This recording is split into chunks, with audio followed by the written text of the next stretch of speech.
The stagecoach didn't so much stop as surrender. It shuddered to a halt at the edge of Ash Hollow, the way an old horse finally gives out mid-stride.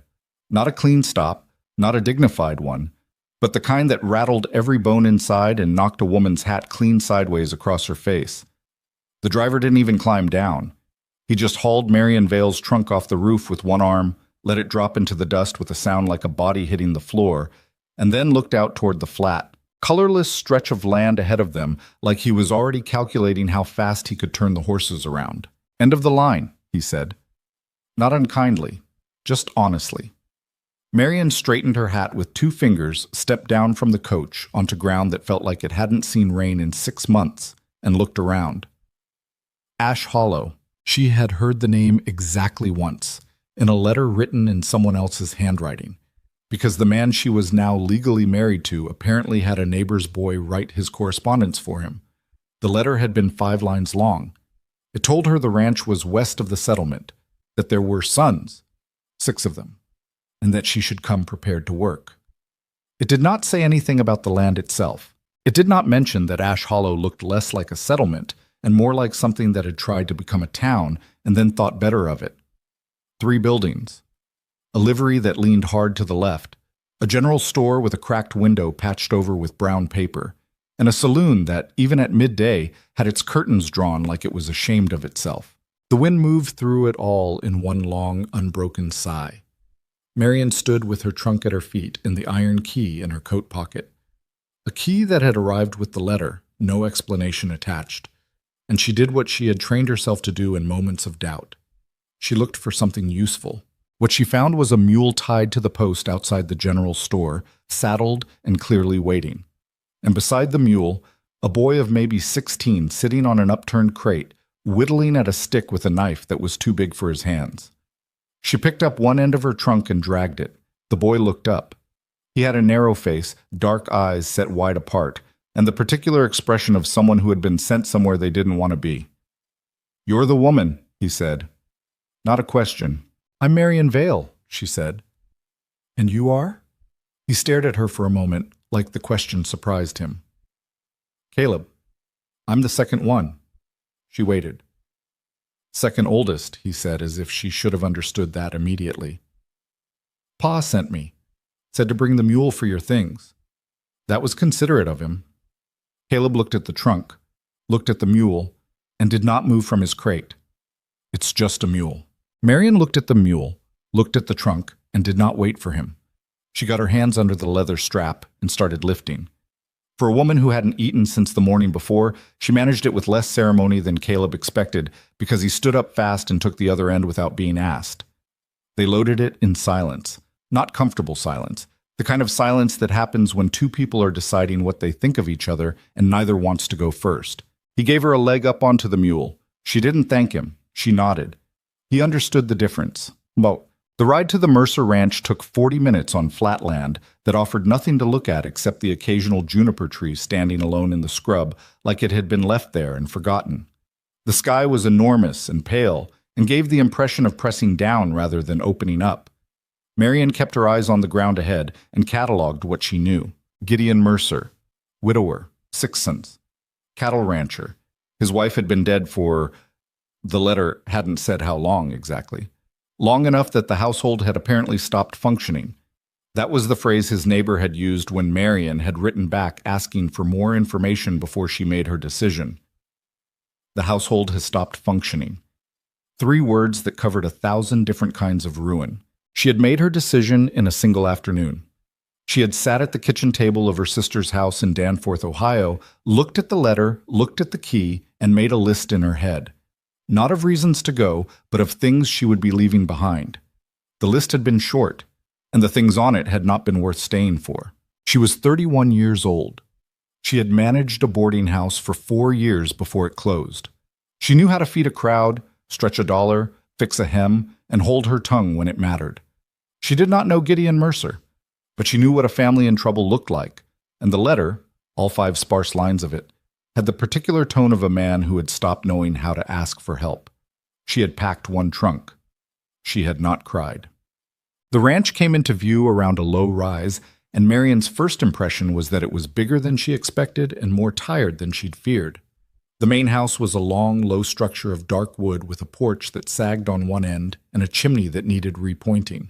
Behind it, a barn that had seen better decades, a water trough, a corral with a dozen horses standing together like they were trying to keep each other warm, fence line that ran in the right direction but had gaps where posts had gone down and hadn't come back up. It was the kind of place that had once had someone taking care of it. Caleb didn't say anything as they came up the dirt track toward the house. He rode ahead slightly and kept his eyes forward, and Marion noticed that his jaw had tightened in a particular way. Not anger exactly, more like bracing, like a person approaching something they were never quite sure how to handle. The porch was empty. Good. She had not wanted an audience for the arrival. What she got instead, when Caleb pushed open the front door and stood back to let her through, was a smell. Something burning. Not wood. Food. Scorched food, which was a specific and unmistakable disaster, the kind that meant someone had put something on heat and walked away from it long enough for it to go past saving. And beneath that smell, movement. She stepped into the front room and found herself looking at a kitchen visible through an open doorway, where a boy, small, very small, couldn't have been more than 4 years old, was standing on an upturned crate in front of a cast-iron pot, holding a wooden spoon that was twice the length of his arm, stirring something with the solemn focus of someone who had been given an important job and was terrified of failing at it. The pot was smoking. The boy did not look up. "How long has that been on?" Marion asked. Caleb had the grace to look slightly ashamed. "Since noon." It was nearly 5 in the afternoon. She crossed to the kitchen in 4 steps, moved the boy gently to one side. He startled and looked up at her with enormous brown eyes. Not afraid exactly, just uncertain, the way very young children look when an unfamiliar adult enters their space. And she took the pot off the heat. The contents were beyond saving. Beans, she thought, originally. Now something closer to charcoal and salt. "What's your name?" she asked the small boy. He blinked at her. He had a smear of something, flour, maybe, across his left cheek, and his shirt was on backwards. "Samuel," he said finally, "but everyone calls me Sam." "Sam," she said. "When did you eat last?" He thought about it with the seriousness only small children apply to questions like that. "Breakfast," he said. But breakfast was only bread. Marion set the ruined pot in the wash basin and turned to look at the kitchen properly. It was not a disaster, not in the way some kitchens get. It was more like a room that had been abandoned mid-thought. Half-empty sacks of flour and cornmeal, a string of dried peppers, potatoes in a basket, 3 of them soft, but the rest still good. A side of salt pork hanging from the ceiling beam, onions, a partial wheel of hard yellow cheese. It wasn't much, but it was something. She took off her coat. She hung it on the peg by the kitchen door. She pushed up her sleeves. "Sit down somewhere you're not in my way," she told Sam, "and stay out of trouble." Sam climbed off the crate, walked to the corner of the kitchen, and sat down on the floor with his back against the wall. He pulled his knees up to his chest and watched her with those enormous eyes. From somewhere deeper in the house, she could hear voices. Older boys. The particular sound of young men talking in the low, half-aggressive register they use when they're not quite fighting, but could be. She could hear it, and she chose, for the moment, to let it stay where it was. The rest of them came in stages. The next one appeared in the kitchen doorway about 20 minutes later, drawn presumably by the smell, which had shifted from scorched ruin to something more like onions frying in a cast-iron pan with diced salt pork. He was taller than Caleb and broader across the shoulders, with the same dark Mercer eyes but a harder set to his mouth. He looked at Marion standing at the stove, looked at Sam sitting in the corner, and looked back at Marion like he was trying to determine the most efficient way to address the situation. "Who said you could use our kitchen?" he said. "Hunger generally doesn't wait for permission," Marion said, without turning around. A pause. "I'm Thomas, the oldest." "Marion Vale." She adjusted the heat under the pan. "Supper will be ready in about an hour. If you want to make yourself useful, there's water that needs hauling." Thomas didn't move for a moment. She could feel him deciding whether to be offended or practical. Practical one, apparently, because she heard him move away from the door. Whether he went for the water or just walked off to report back to his brothers, she didn't know and didn't ask. The next hour brought the others in ones and twos. They didn't introduce themselves. They stood in doorways and looked at her from the edges of rooms, the way stray cats approach something unfamiliar. She cataloged them by process of elimination. There were 6 in total, which she'd known from the letter. Thomas was the eldest, clearly maybe 19 or 20. Caleb was second, 16. Then a pair that seemed close enough in age to be almost twins. She'd learn later that they were 14 and 13, Eli and Jonah, and they moved together and spoke to each other in short, unintelligible bursts, and regarded Marion with matching expressions of deep suspicion. A boy of about 9 sat alone at the edge of the front room, doing something with a length of rope, practicing knots with methodical focus that suggested he was either trying to ignore what was happening or simply had very good powers of concentration. That was Henry. And then Sam, who had not moved from the kitchen floor and had, at some point, fallen asleep against the wall with his mouth slightly open. None of them spoke to her unless she spoke first.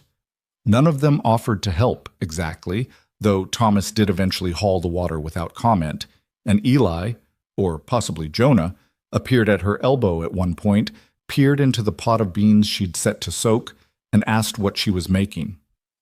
"Bean and pork stew," she said, "with cornbread." He stared at the pot. "Mama used to make that," he said, and then walked away before she could respond. She kept her face forward and adjusted the heat. The cornbread went into the Dutch oven at 6. The stew had been going slow for the better part of 2 hours by then, the beans coming around. The pork soft enough to fall apart when she pressed it with a spoon. She'd found a half-dozen dried chilies in the back of a shelf and added 2 of them. Not enough to be aggressive, just enough to give it depth. She'd found salt that was almost gone and rationed it carefully.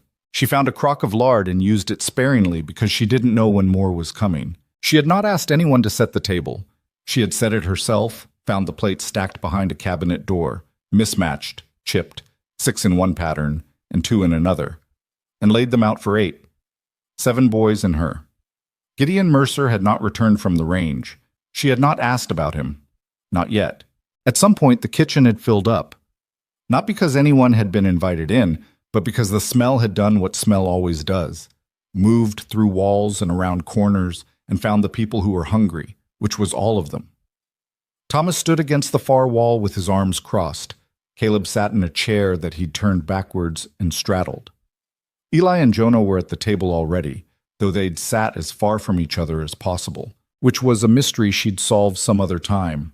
Henry had climbed onto a chair and had his rope still in his hands, working the same knot over and over. Sam had woken up and relocated himself to directly behind Marion's left knee, which was an inconvenient place to stand, but she let it go. "Table," she said, once. Not loud, just clear. They moved. Not all at once, not smoothly, not without some friction. Eli and Jonah both reached for the same chair. There was a brief contest of elbows. Thomas told them both to quit it in a voice that suggested he'd said it 10,000 times. But they moved. She lifted the Dutch oven, set the cornbread on the table wrapped in a cloth. She ladled stew into each bowl herself because the ladle only had one handle, and it was hot, and she didn't need anyone burning themselves tonight. She sat. Sam appeared beside her elbow. She moved her chair to make room for his. He had no chair. She looked around, spotted a 3-legged stool near the hearth, and Caleb got up without being asked and brought it over and set it down next to her. She nodded. He sat back down. For a moment, no one moved.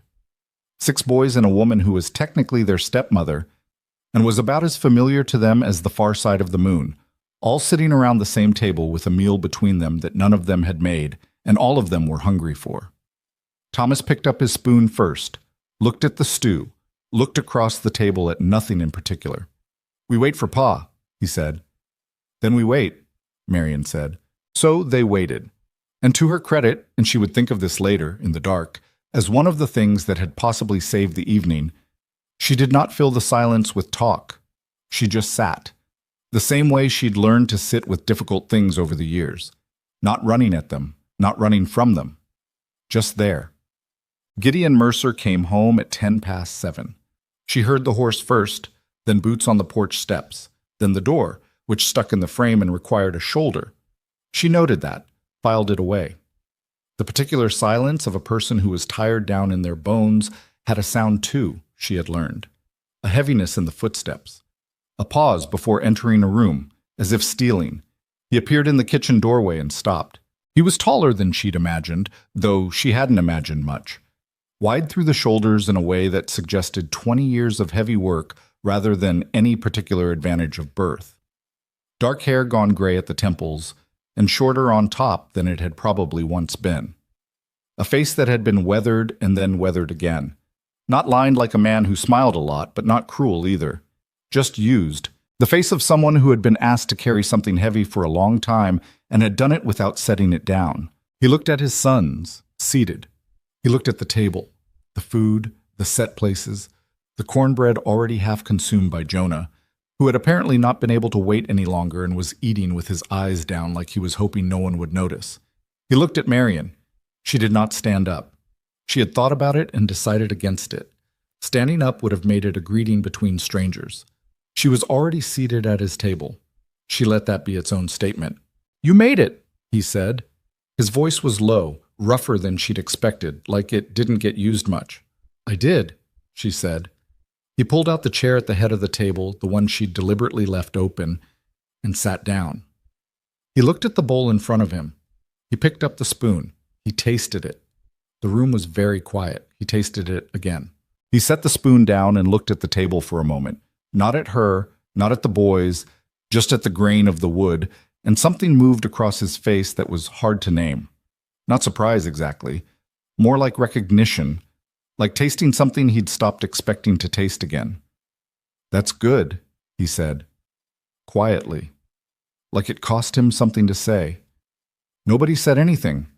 Then Eli, or Jonah, pushed the cornbread toward the middle of the table so Gideon could reach it. And at the far end of the table, Thomas, who had not said a word since Gideon came in, reached over and without looking at Marion, without ceremony or explanation, pushed the empty chair beside him away from the table slightly. Making room. It was not a welcome. Not exactly. It was something smaller and more complicated than that. But it was something. Marion reached for her own spoon and ate her supper. Outside, the wind moved through Ash Hollow in that same long, unbroken sigh. But inside, for the first time in what the house seemed like a very long time, the sound of people eating together filled the space from wall to wall. Sam leaned against her arm. She let him. The dishes didn't wash themselves. Marion had half expected, not hoped, just half expected, in the way you expect things when you don't know people yet, that someone might offer, that the meal having gone reasonably well might translate into some small gesture of cooperation.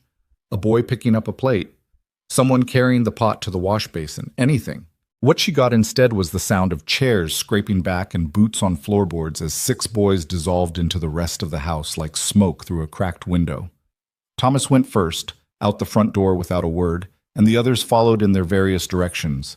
Eli and Jonah up the stairs, Henry back to his rope and his corner, Caleb to wherever Caleb went when he wanted to disappear.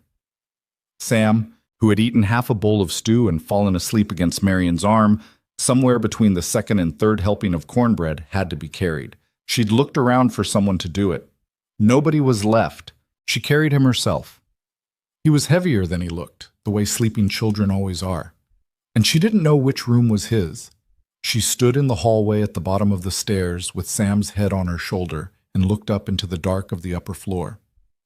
"Second door," said a voice. She turned. Gideon was still at the table, the way she hadn't noticed because she'd been looking everywhere else. He had a cup of something, coffee or what passed for it, and he was looking at her with an expression she couldn't fully read. Not warm, not unwelcoming either, just watching. "Second door on the left," he said again. She went up. The stairs creaked on the 3rd and 5th steps. The second door on the left opened into a small room with 2 narrow beds, one of which was clearly Sam's. It had a knitted blanket half on the floor and a wooden horse tucked against the pillow. She laid him down and pulled the blanket up, and that was that. She did not linger. She did not look around at the room for too long, because it would tell her things about the life lived in it, and she wasn't ready for all of that yet. When she came back downstairs, Gideon had moved to the front porch. She washed the dishes alone. It took the better part of an hour. The pot had to be scraped and soaked and scraped again. She found a lamp that needed trimming and trimmed it. She found a cloth that was past saving and used it anyway until it fell apart in her hands. She worked through the quiet of the house, through the sounds of boys settling upstairs. A door closing, something heavy dropped on a floor, low voices she couldn't make out the words of, and she did not think about whether this had been a mistake. She had learned a long time before Ash Hollow that thinking about whether something was a mistake while you were already in it didn't help anything. You just kept working. The fire had burned low by the time she was done. She banked it, found a candle, and went to find where Gideon had gone. He was on the porch with his back to the door, forearms on the railing, looking out at the dark of the range. The sky was the kind of clear you only got this far from any real town. Stars not just present, but pressing, dense and indifferent. The cold had come in hard after sundown. She pulled her coat tighter and stood in the doorway for a moment. "I'll make a list in the morning," she said. "Provisions that are running low. If you can tell me when someone goes into the settlement next, I can send it along." He didn't turn around. "Thomas goes Saturdays." "Saturday, then." A pause. The kind that wasn't uncomfortable exactly, but had weight to it. "You didn't have to do the dishes," he said. "Someone did." He turned at that. Not all the way, just enough to look at her sideways. In the dark, his face was harder to read. "You're not what I expected," he said. "I didn't know what to expect either," she said. "I still don't." That seemed to settle something in him, or at least not unsettle it further. He turned back to the range. "Boys will be up before dawn," he said. "The two oldest work the cattle. The middle two handle the horses and the fencing. Henry does what he can, which is more than people think. Sam—" He stopped, started again. "Sam doesn't have a task yet. He just follows whoever will let him." "Who lets him?" Gideon was quiet for a moment. "Nobody much. He slows things down." Marion thought about the small boy standing on a crate, stirring a pot of scorched beans with a spoon he could barely lift, left there to do a job nobody had really thought through. She kept her voice even. "He's 4. I know how old he is." She didn't push it. "Not tonight." "I'll take the room at the end of the hall," she said. "I have a key for it." That did something. He turned fully then and looked at her with something that was either surprise or discomfort, possibly both. "That was Clara's room," he said. "Clara." So that was her name. The letter hadn't said. "I had it locked after—" He didn't finish the sentence, pressed his jaw shut around the end of it. "I know," Marion said, though she hadn't known until this exact moment. "If there's somewhere else more appropriate, I'll take that." He was quiet for a long time, long enough that the wind came through and moved the dry grass at the edge of the porch, and passed on. "No," he said finally. "It's the right room. Take it." She nodded. She went back inside. She did not ask any more questions that night. The first full day was an education. She was up before the light fully arrived, which meant she was up before most of the boys, which was the point. She'd slept in Clara's room on a narrow bed with her own blanket from the trunk, in a room she hadn't let herself look at properly in the dark.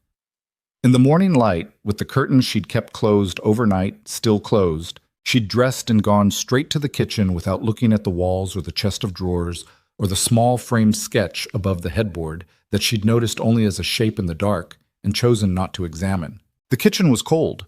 The fire had gone completely out overnight, which meant someone should have banked it better, which meant her, since she'd been the last one up.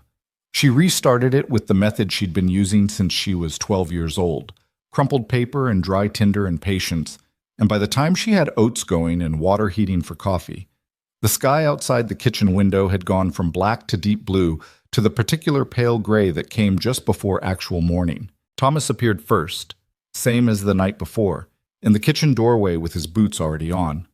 He looked at her, looked at the stove, looked at his own hands. "You're up," he said. "So are you."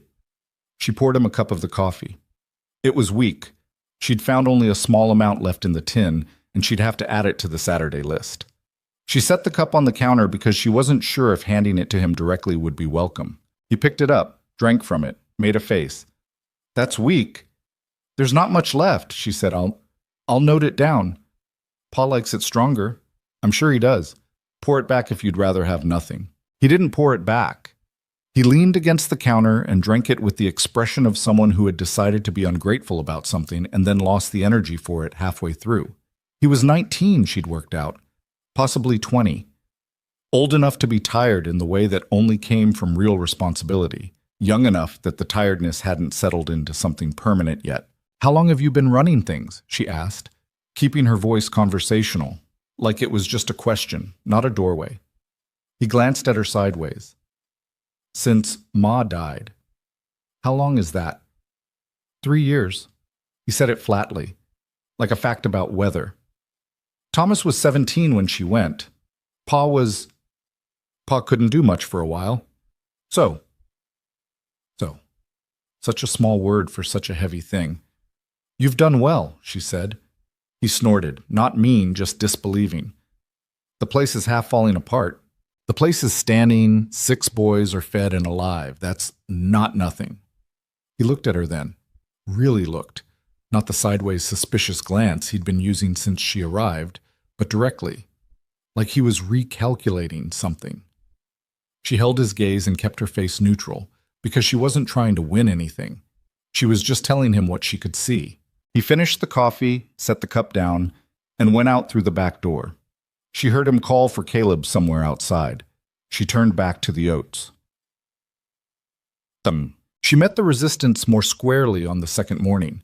It came from Eli, who was 14 and the sharper-tongued of the 2 middle boys. She had been on the ranch a full day and change, which was apparently long enough for the novelty of edible food to wear thin and for the underlying question to surface. What exactly does she think she's doing here? She was reorganizing the kitchen shelves, not dramatically, just functionally, moving things to places where they could be found again without a 20-minute search. When Eli appeared in the kitchen and watched her move a sack of cornmeal to a higher shelf, with the expression of someone watching someone else rearrange their belongings without permission. "That was fine where it was," he said. "It was on the floor getting damp," she said. "Up here it stays dry." "It's always been on the floor." "Things can change." He pulled out a chair and dropped into it, not to help, just to be present in the way teenagers were present when they wanted to make their skepticism felt as an atmospheric condition. "Thomas says you're staying," he said. "I'm staying." He didn't sound happy about it. He doesn't have to be happy about it. Eli picked at a groove in the table with his thumbnail. He was quiet for a moment, and she could feel him working up to something. "Our ma was a good cook," he said. Not to compliment her, more like drawing a line. "I'm sure she was." "Better than that stew last night." She moved the dried peppers to a hook where she could reach them easily. "Maybe," she said. That seemed to surprise him. He'd expected a defense, probably, or an apology. She gave him neither. She just kept moving things around. "Jonah said it was good," he admitted, after a pause that was longer than he intended. "Jonah should speak for himself then." Eli's mouth twitched.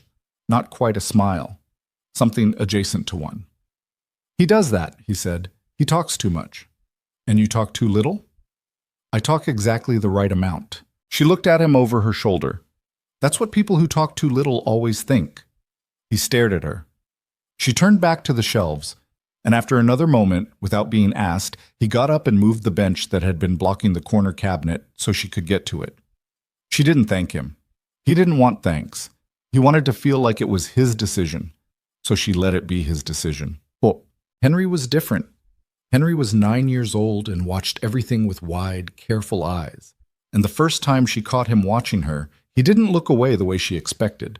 He held her gaze with a directness unusual for his age, like he was making an assessment he'd started before she arrived and hadn't finished yet. She found him one afternoon sitting on the porch steps with his rope, still working that same knot, though she could see from the way he did it that he already knew it perfectly and had been practicing some other reason, the same way some people cleaned already clean surfaces when they needed to think. She sat down on the step beside him. Not too close. She had a mending basket with her. There was always mending. And she worked on one of Sam's shirts with the needle and thread. He watched her hands. She watched his. "That's a bowline," she said after a while. He looked up fast. "You know knots?" "My uncle ran a feed depot. Had to tie down loads. He taught me." She tied off the thread. "He said a bowline was the one knot that could save your life and wouldn't jam when you needed to undo it fast." Henry looked at his rope with renewed interest, like this information had just added value to something he already cared about. "Pa says I should be learning something more useful," he said. What does Pa say would be more useful? Cattle work. But I'm too small still. He said it without resentment, just factually. Eli says I'm the spare. Marion stopped sewing. She looked at him. The spare what? Henry shrugged, one of those small shrugs that wasn't quite indifferent. The spare son, like a spare part. The ranch doesn't need 7 of us. It only needs the big ones. I just haven't grown yet. She looked at him for a moment. 9 years old, and already someone had said something like that within his hearing. Whether they meant it cruelly or carelessly hardly mattered once the words were in a child's head. Eli's 14, she said, going back to her sewing, keeping her voice even. 14-year-olds say things they think sound smart that are actually just stupid. Don't organize your life around what Eli says. Henry blinked. Then he looked down at his rope. After a moment, he held it out to her.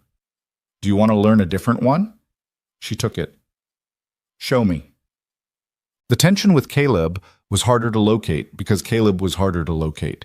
He was the ghost of the ranch, technically present, perpetually elsewhere, appearing at meals and then vanishing, doing his assigned work and then disappearing into some corner of the land that nobody thought to follow him to. He wasn't sullen, exactly. He just kept himself narrow, like he'd learned to take up as little space as possible and had gotten good at it. She found him 2 days in, sitting in the barn with a book. She'd come in to check on a sack of feed she'd noticed was spilling, and there he was in the back corner on an upturned bucket, so deep in what he was reading that he didn't hear her come in until she was almost beside him. He looked up and closed the book in the same motion, not like he was hiding it, more like a reflex. Don't stop on my account, she said. He looked at her, at the book. It's nothing. She could see the spine from where she stood. It was a history, something about the Mexican territories. Doesn't look like nothing, she said. He didn't respond. He set it on his knee like he wasn't sure whether to open it again. Thomas says reading's a waste of time when there's work, he said. Thomas works too hard to have opinions about everything. Caleb's eyebrows moved, just slightly. You don't know Thomas. Not yet. She checked the feed sack, found the tear, and pressed the split edges together to see how bad it was. Not too bad. She could sew it. I know that anybody who spends time alone with a book usually has reasons for it. The silence that followed was the specific kind of silence that meant she'd touched something real, and he wasn't sure what to do about it. She didn't press. She folded the feed sack, tucked it under her arm to deal with later, and turned to go. She used to read to us, Caleb said. Behind her, low enough that she almost didn't catch it. Ma did, in the evenings. She stopped. She didn't turn around. She understood in that moment that turning around would make it too much, would turn a confession into a conversation he hadn't decided to have. That's a good thing to remember, she said, to the barn door in front of her. She heard him open the book again. She walked out into the late afternoon sun and let the moment stay where it belonged. Gideon was the hardest. Not because he was unkind. He wasn't unkind. He was something more difficult than unkind, in the way a stone wall is more difficult than a locked door. At least with a locked door, you can see the lock. He worked from before first light until well after dark most days, appeared for meals, answered direct questions with the minimum number of words required, and otherwise maintained a careful distance that seemed less about her specifically and more about everything in general. Like he'd drawn a perimeter around himself at some point and could no longer remember where he'd put the gate. She watched him with his sons. Not obviously, not the way a person watches when they want the watch to know it, but in the quiet way you observe anything you're trying to understand. He wasn't absent, exactly. He checked in on the work, gave Thomas and Caleb instructions each morning, corrected Eli once about the way he was handling a fence post. With Henry, he was gruff in a way she suspected he thought was brisk and useful. With Sam, he was complicated. She could see it. The way he looked at the small boy sometimes, this mixture of love and something like pain that he'd buried so deep he probably didn't know it still showed. On the third night, she was up late. She'd found a broken hinge on the back door that kept the door from closing properly, and she was trying to fix it herself with a screwdriver she'd found in the bottom of a kitchen drawer. And Gideon came in from the porch and found her on her knees by the door. He stopped. The hinge is cracked, she said, not looking up. The top one. I can brace it, but it needs replacing properly. I'll deal with it. I'm already here. He stood there a moment, and she could feel him weighing something. Then he went to the shed off the back of the house and came back with a spare hinge. He didn't tell her to move. He just crouched down beside her, and they fixed the hinge together in the pool of lamplight from the kitchen, him doing the heavier part with the screws, her holding the door in position so it lined up straight. Neither of them said much. At one point, their hands touched on the door frame when she adjusted her grip, and he pulled his away without comment, and she pretended not to notice. When it was done, he stood. She stood. He tested the door twice, and it closed cleanly. "Thank you," he said, quietly. "You'd have gotten to it," she said. "Maybe," he said. "Probably not soon." It wasn't much, but it was honest, and she appreciated honest more than she appreciated anything smooth. She picked up the lamp. "Sleep well?" she said. She went down the hall to Clara's room and closed the door, and sat on the edge of the bed in the dark for a while. She had been in this house 3 days. She had slept in another woman's room, cooked from another woman's kitchen, carefully navigated 6 sons who had loved another woman and lost her, and still carried the shape of that loss in everything they did. The oldest one running himself down trying to fill a role too big for him. The second one hiding in books. 2 middle ones who fought with each other because fighting was easier than feeling. A 9-year-old who'd been told he was a spare part. A 4-year-old standing on a crate stirring scorched beans because no one had thought to tell him that wasn't his job. And a man on the other side of the house who had presumably once been something other than this quiet, controlled, perimeter-drawing version of himself, and who had spent 3 years becoming very good at surviving without letting anything in. She was not going to fix any of this quickly. She had known that before she came, and she knew it more clearly now. She lay down on the bed, still in her clothes, and looked at the ceiling in the dark. Outside, the wind moved through Ash Hollow. Inside, the back door held against it. It was, she thought, a start. The first week passed the way first weeks in difficult places always do. Not smoothly, not badly, but in that grinding, uncertain middle ground where nothing is quite right and nothing is quite wrong enough to force a decision. Marion learned the rhythms of the ranch the way she learned most things, by watching first, then moving when she understood where the gaps were. The mornings belonged to Thomas and Caleb, who were out before full light with Gideon and didn't come back until midday, aching and short-tempered, at which point food was the only thing that mattered, and conversation was not attempted. The afternoons were more complicated. Eli and Jonah worked the horses and the fence line, which kept them busy enough not to be underfoot, but they overlapped in the evenings in ways that generated a specific friction she hadn't quite mapped yet. Henry did his work and then disappeared into whatever private project occupied him that day. Rope or rocks or some intricate thing he was building in pieces behind the barn that she'd caught a glimpse of but hadn't asked about yet. Sam followed the household like a small satellite, orbiting whoever was nearest and most likely to tolerate company. She made the house functional. Not beautiful, not transformed, just functional. She fixed 3 things that had been broken long enough to become invisible. The hinge she and Gideon had addressed together, a chair whose leg had been propped up with a folded piece of leather for so long the leather had compressed into the shape of the floor, and a window pane in the back room that someone had covered with a board when it cracked and left that way, which meant the back room was permanently dark and cold, and no one used it. She replaced the glass with a piece she'd found wrapped in cloth in the shed, and afterward the room got afternoon light for the first time in what appeared to be months. Nobody commented on any of it. She hadn't done it for comments. The cooking, though. The cooking was where she felt the ground shift in ways she could almost measure. It wasn't dramatic. It was the opposite of dramatic. It was Jonah, on the 4th morning, appearing in the kitchen doorway at a time he had no practical reason to be there and asking, with elaborate casualness, what was for supper.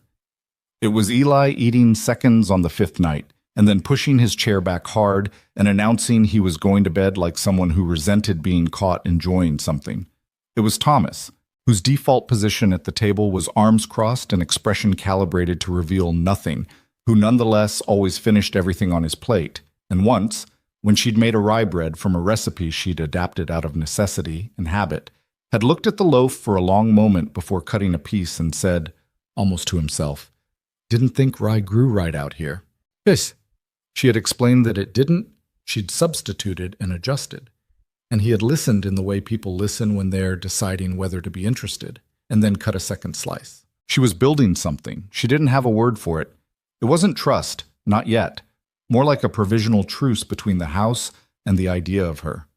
And then the Saturday came. She had been on the Mercer Ranch for 8 days when she put together her first proper list for the settlement. Coffee, the primary urgency.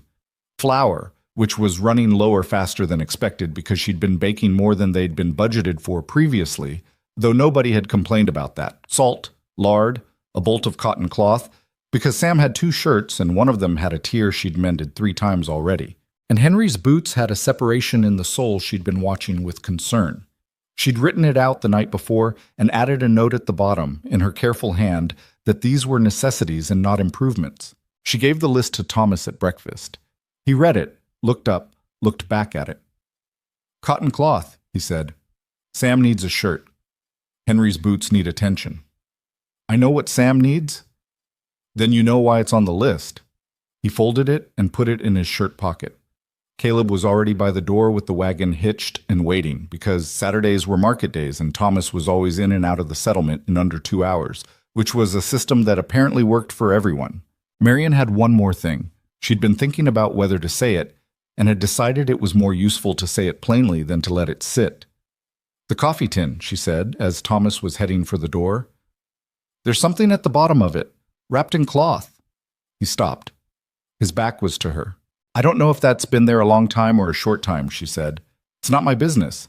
But if it belongs to one of the boys, or to you, you should have it back before the tin gets replaced. Thomas turned slowly. His face was doing the thing it did when something had gotten through his guard, and he didn't want anyone to know. How long have you known it was there? Since the first day. And you didn't take it. She looked at him steadily. Why would I take it? He held her gaze for a moment. Then he went to the coffee tin himself. She had replenished it from a small supply she'd had in her trunk, just enough to get through until Saturday. And he reached into the near-empty original tin and took out the cloth-wrapped thing. Whatever it was small and fit in his closed hand. He looked at it. He didn't open it in front of her. It's Ma's ring, he said. She had 2 of them. Pa has one. I kept the other one so nobody lost it. She nodded. That was smart. He put it in his shirt pocket with the list. I'll get the cloth, he said, and left. The day Thomas and Caleb went to the settlement was the day the trouble finally broke the surface. It had been building, she'd known that. She knew how these things worked in households under pressure. The real conflicts didn't announce themselves. They gathered in corners and collected weight until something small and unrelated knocked them loose. What knocked it loose was a bucket of water. Eli had carried it from the well and set it on the kitchen counter to be used for washing. Jonah, coming through too fast the way he always did, caught it with his elbow and knocked it to the floor. The water went everywhere. Across the clean floor she'd swept, over the corner where Sam was sitting with a wooden block, and onto Eli's boots. The language Eli used was inventive and immediate and far beyond what a 14-year-old should have known. Jonah told him he should watch where he left things. Eli told him he should watch where he put his arms. Jonah, who was 13 and approximately 40% pure impulse, shoved Eli. And Eli, who had been holding on to something much larger than a bucket of water for a great deal longer than 8 days, shoved him back with a force that sent Jonah into the cabinet hard enough to shake the dishes on the shelves. The cabinet door swung open and a ceramic bowl. Old, patterned, the kind of thing that had probably been bought in a previous life with a different feeling about the future, fell off the shelf and hit the floor and broke. The noise it made was the kind that emptied a house. Sam scrambled to the far corner. Henry appeared in the doorway from the hall, took one look, and pressed himself to the wall. Marian had been coming from the back room with an armload of mending, and she stopped in the kitchen doorway and assessed. Eli was looking at the pieces of the bowl on the floor. His chest was heaving. His jaw was tight. The particular look on his face was one she recognized. Not guilt exactly, but the sick weight of having broken something that couldn't be unbroken, something that wasn't really about the bowl. Jonah was pressed against the cabinet, holding his shoulder. He wasn't crying. He was too angry to cry, which in a 13-year-old meant tears were about 30 seconds from arriving whether he wanted them or not. She set the mending down. She walked into the kitchen. She crouched down and started picking up the pieces of the bowl. Nobody moved for a moment. Henry, she said, without looking up, there's a dustpan on the peg by the back door.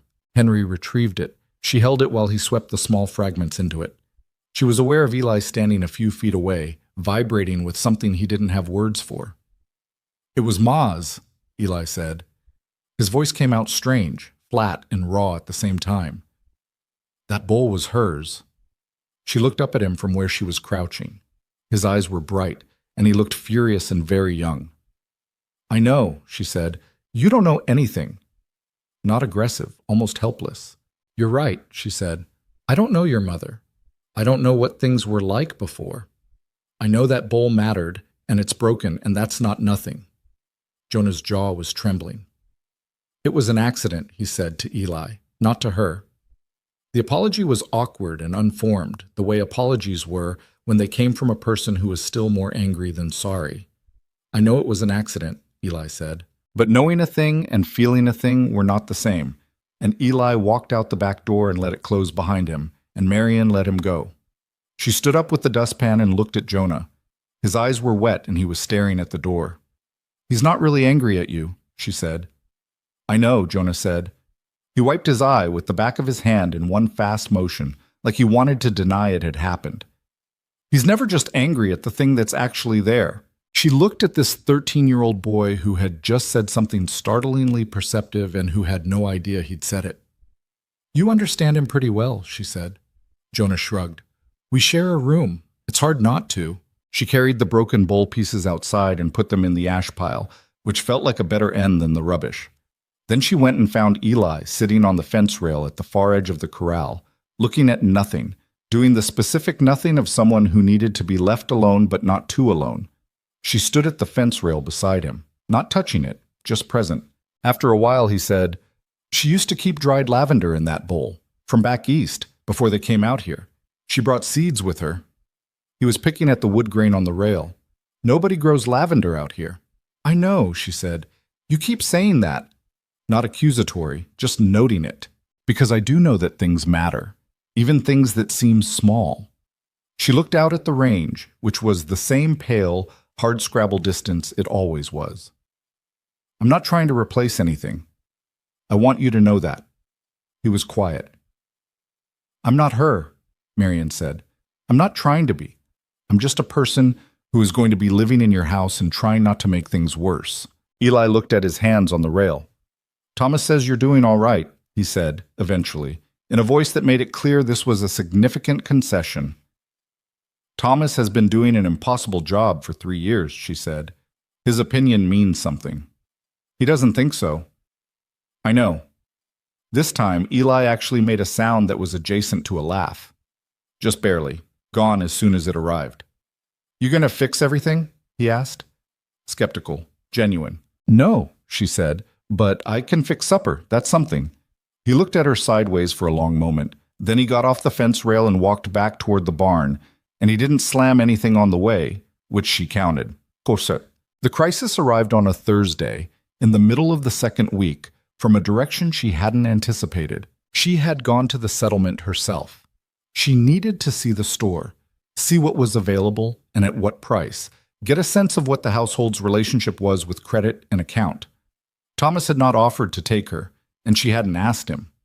She'd simply hitched the mule herself on a morning when Gideon had taken the older boys with him to move cattle north, and the younger boys were occupied, and she'd gone alone. The store was run by a man named Aldous, who was 50 and had the particular face of someone who had seen enough of life to have stopped expecting surprises and had been wrong about that enough times not to be smug about it.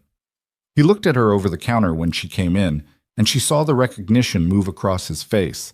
The new Mercer wife. People would have talked about her. That was simply how small settlements worked. "Mrs. Mercer," he said, testing it. "Marian Vale," she said, because she hadn't settled on what she was yet. "I'm here to go over the account." He looked at her.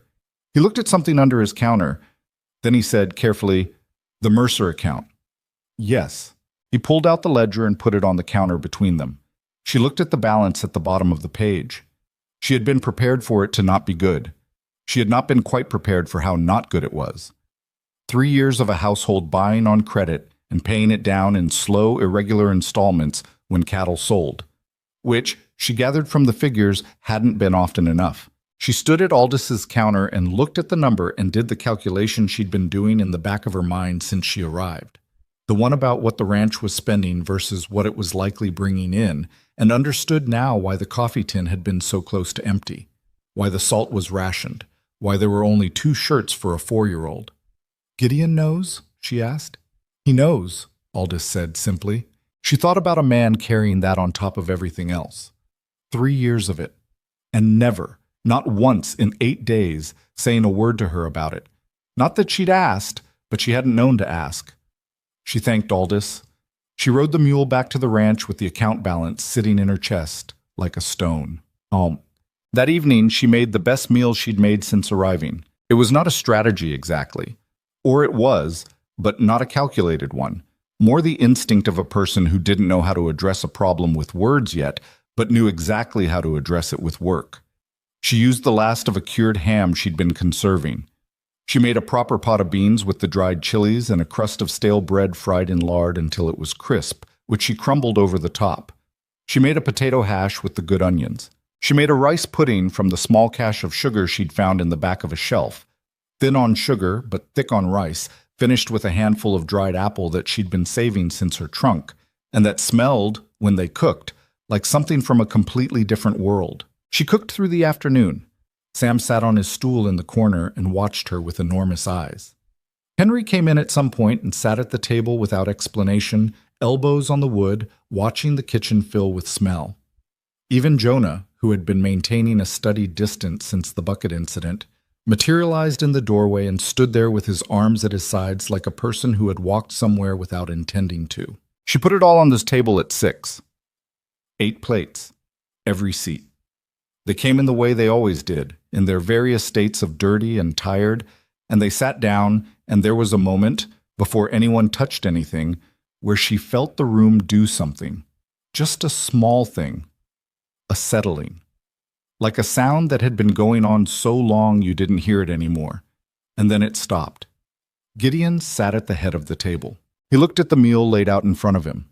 He looked at it the way a person looks at something they've been a long time without and have stopped expecting. Then he looked at Marion at the far end of the table. She was watching Sam, who had climbed onto his stool and was already reaching for the bread with the concentration of someone who had priorities. "Sam," she said. "Wait." He pulled his hand back, looked at her, looked at his father. Gideon said grace, not because anyone expected it or asked, just the 3 quiet words he always said. The same ones every night, brief enough that she'd thought at first it was just a habit of breath. Then he picked up his fork. He ate the ham first, then the beans. She watched him, not obviously, from under her attention on her own plate. He put his fork down. He said nothing for a moment. The table had its sounds, the clatter of metal on ceramic, Jonah telling Eli something in a low voice, Henry's particular focused silence. Sam had gotten his bread and was eating it with the systematic dedication of someone who intended to survive winter. "Marion." She looked up. Gideon looked back at her from the other end of the table with an expression she had not seen from him before, not soft, not demonstrative. This was not a man given to demonstrations, but something had moved in it, something that had been very still for a long time. "This is the finest food I've had in years," he said. Quietly enough that it was almost private, though the table was right there, 8 people on it, everyone capable of hearing. The table went a little quieter. She felt it without looking around. "I went long on the rice pudding," she said. "The sugar's almost gone." "It doesn't need more sugar," he said. She held his gaze for a moment and then looked back at her plate. Her heart was doing something she didn't fully want to examine, something that had less to do with the compliment and more to do with a man who had learned to keep everything inside, finally letting one small thing out. It was Thomas who moved first. She caught it from the corner of her eye. He reached over and shifted the empty chair beside him, the one that had been pushed slightly too far from the table, and straightened it, made room for it. It was a small motion, barely worth noting. He didn't look at her when he did it, but Caleb saw. And Jonah saw. And Henry, who saw everything, went back to his potato hash with something that might have been a small, private smile. The meal went on. The lamp burned. Outside, the sky went from dark blue to full black, and the range settled into its nighttime quiet. Inside the Mercer house, the sounds of people eating together at the same table filled the room from wall to wall. It was not peace. She knew better than to call it that, but it was the closest thing to it that had lived inside these walls in a very long time. And the chair that Thomas had straightened stayed where he'd put it, in line with all the others, like it had always been there. The rice pudding was gone by the time the table cleared, scraped clean in a way that said more than any words would have. Even Eli, who had spent the better part of 2 weeks maintaining a careful ambivalence about everything Marion cooked, had eaten his portion and then looked at the empty bowl with the expression of a person who wanted to ask for more, and had decided that wanting it was concession enough. The boys went to bed earlier than usual that night, not because anyone told them to, more the way a room empties after something significant has happened. People drifting away in ones and twos as if they need space to process what they can't quite name. Thomas went first, which set the permission for the others. Caleb followed. Eli and Jonah went upstairs together, which was not always the case, and she heard their voices through the ceiling, low, no friction in them, while she cleared the table. Henry fell asleep in his chair, genuinely, his head tipped sideways and his rope still in his hands.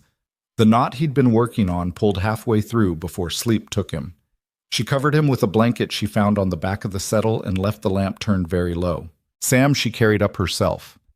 He'd made it longer than usual, buoyed by the rice pudding and the general shift in the room's atmosphere, but gravity had won eventually, and he'd been asleep against the table's edge with his cheek on his forearm for the last 20 minutes of the meal.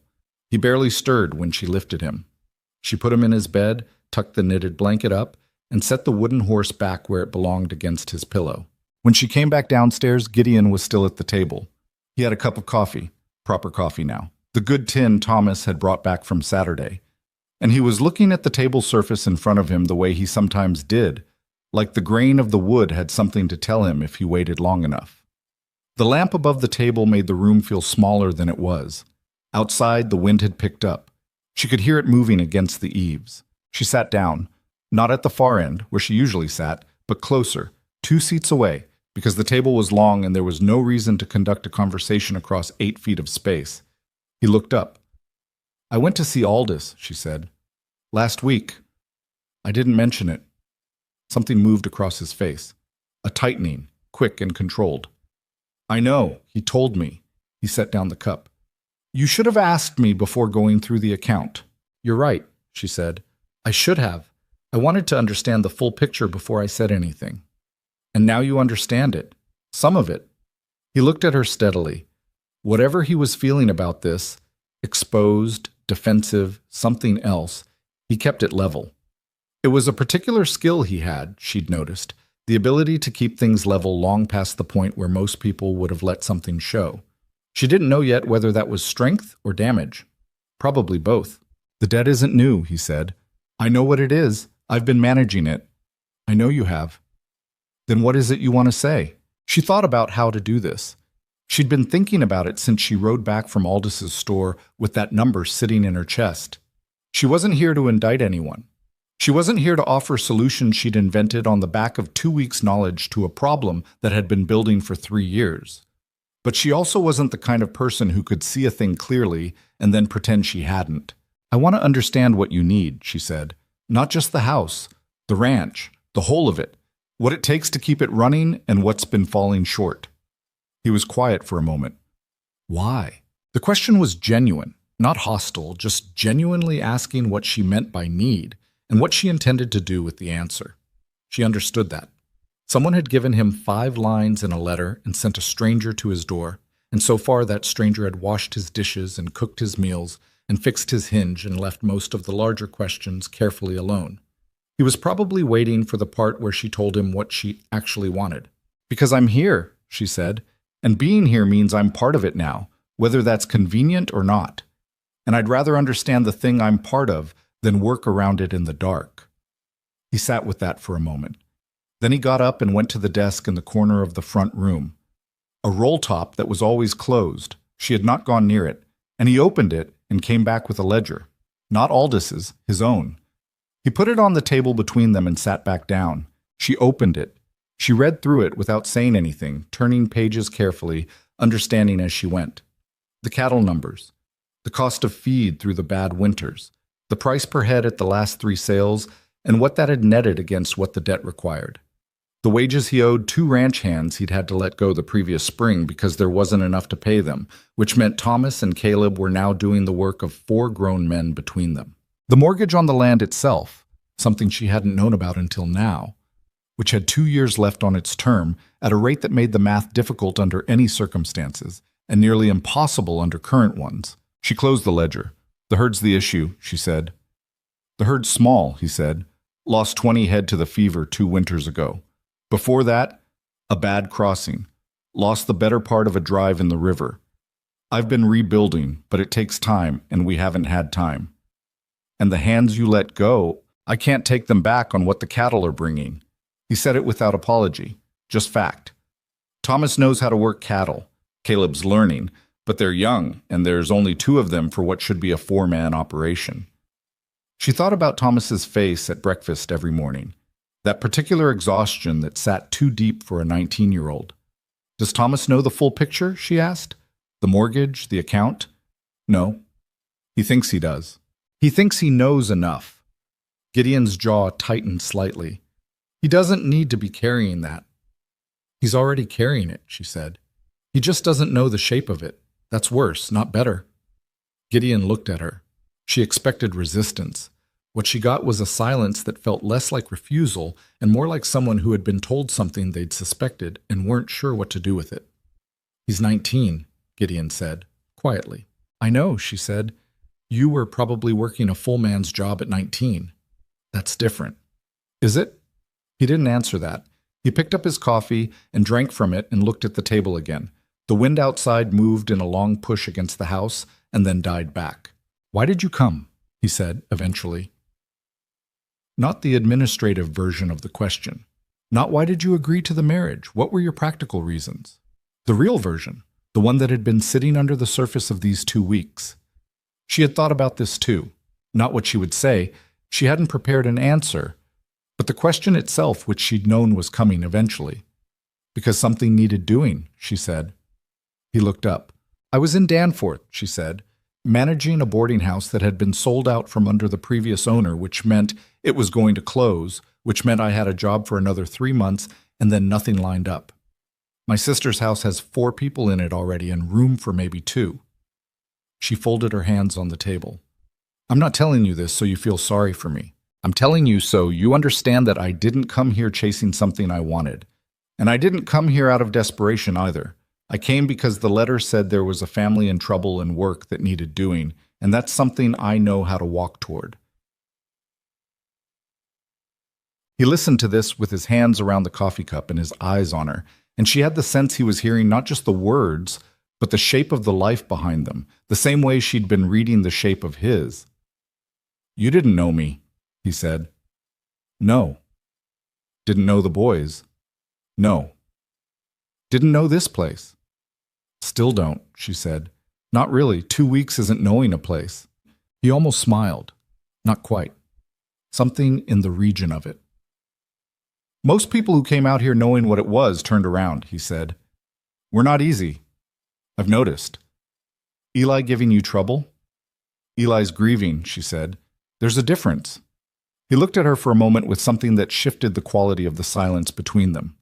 Like she'd said something that moved a piece he hadn't expected to move. "Claire used to say that," he said, "that grief and trouble weren't the same thing." She didn't respond right away. She let the name sit in the room where he'd put it. He'd said it, Clara, without prompting, without it being extracted from him. And she understood that was not a small thing for a man who hadn't said it in front of her once in 2 weeks. "She sounds like she knew her own mind," Marion said. "She did." He turned to the coffee cup in his hands. "She was better at this than I am. The house, the boys. She had a way of making things manageable. When she died, I thought I could keep it the same, keep everything the same." He stopped. His voice had gone to a register that was careful and controlled and cost him something. "It didn't stay the same. Things don't." "No." He looked at the middle distance. "Thomas grew up faster than he should have. The little ones, Sam doesn't remember her at all. He was 1 year old when she went. He knows her from what the boys tell him, and what the boys tell him is whatever they can stand to say on a given day, which means some days he knows more than others. Something about that was the most devastating thing she'd heard since she'd arrived, and she'd heard several devastating things. A 4-year-old with a patchwork memory of his own mother built from whatever his brothers could manage on their better days. She kept her face composed. "He put her lavender bowl in his bed," Gideon said, "after it broke. I didn't tell him. He just went and collected the piece that was whole enough to hold and put it under his pillow." He said this like he'd just found it out, though she could see from his face that he'd known for a while and had been carrying it carefully. She didn't say anything. Some things you just let land. After a while, Gideon pushed the ledger back toward her side of the table. "If you have thoughts," he said, "about the account, what's manageable and what isn't, I'll hear them." "Not tonight," she said. "Tonight I don't know enough yet, but I'll think on it."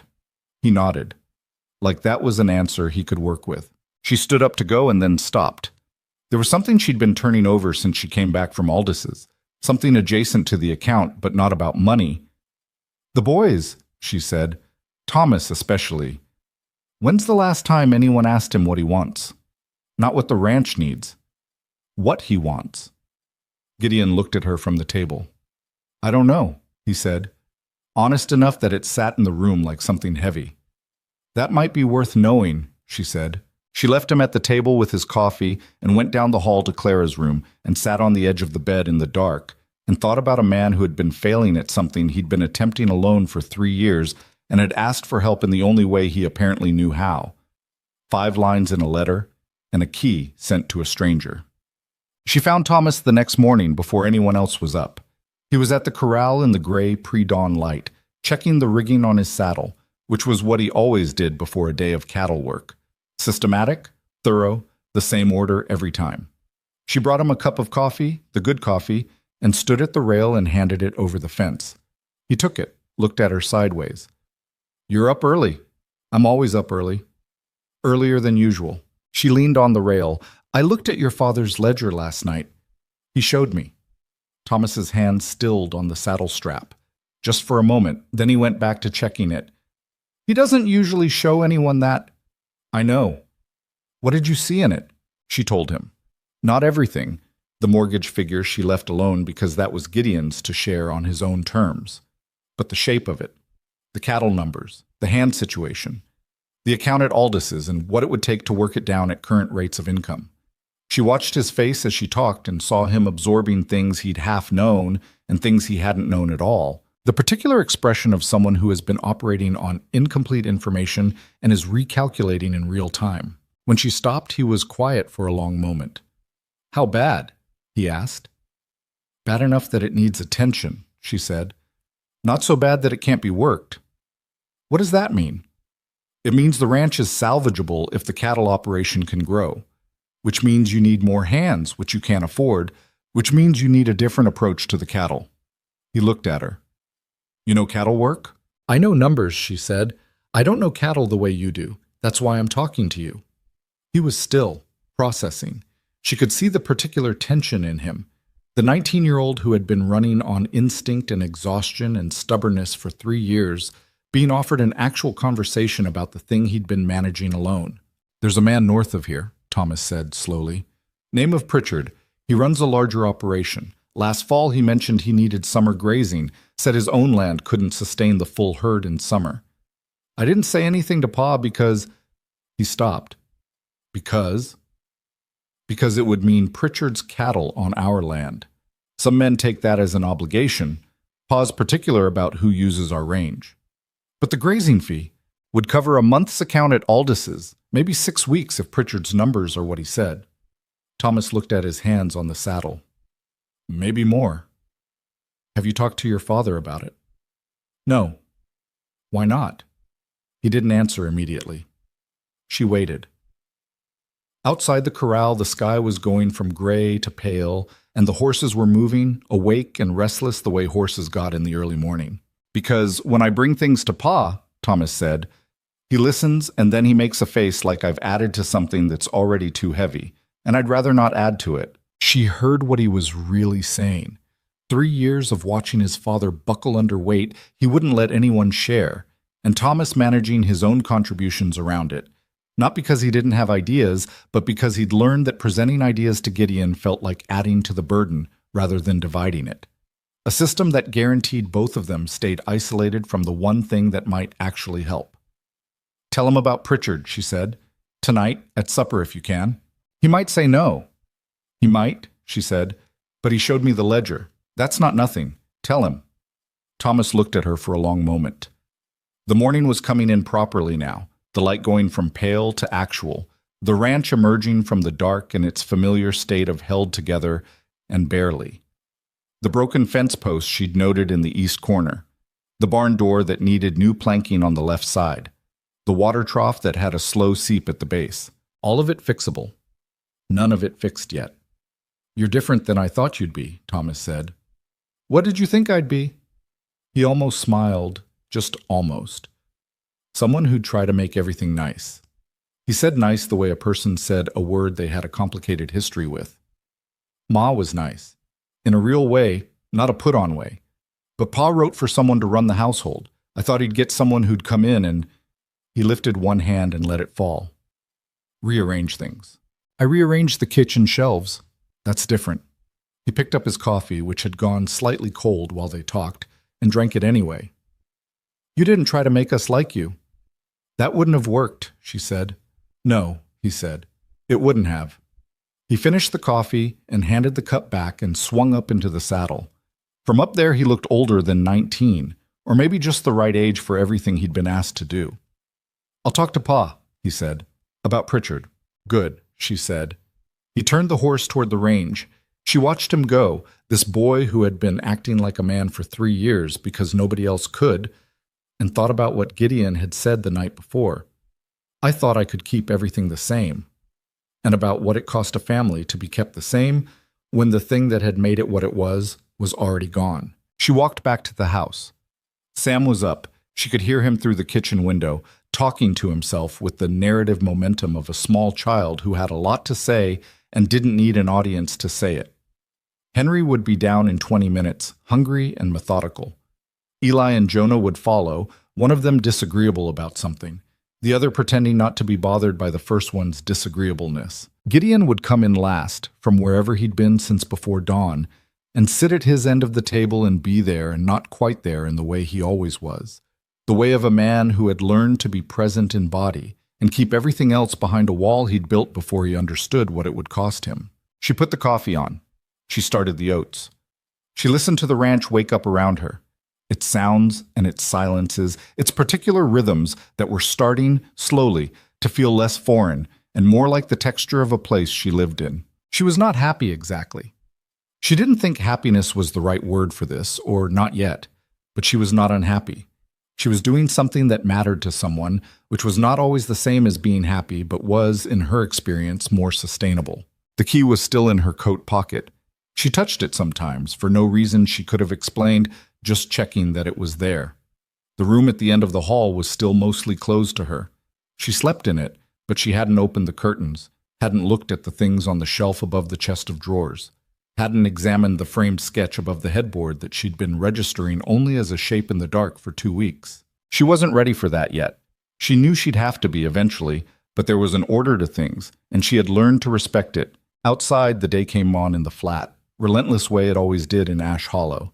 Not beautiful, not dramatic, just present. The pale sky pressing down over the pale land, the wind moving through the dry grass in long, irregular waves.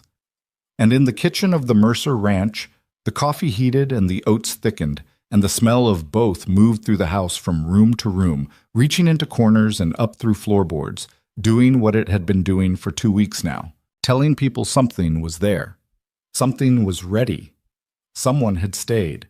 Thomas talked to Gideon about Pritchard that same evening. Marion heard it happen. She was in the back room, the one with the replaced window pane that now let in afternoon light, mending Henry's boot sole with an awl and a length of waxed thread, which was painstaking work that required her full attention and kept her hands occupied while her ears did what they wanted. The voices from the front room were low enough that she couldn't catch every word, but she could catch the shape of the conversation. Thomas, careful and direct. Gideon, initially quiet in the way that meant he was deciding something. Then a longer exchange, back and forth. The particular rhythm of two people who don't talk easily trying to do it anyway because someone had finally made them understand it was necessary. She kept her eyes on the boot sole.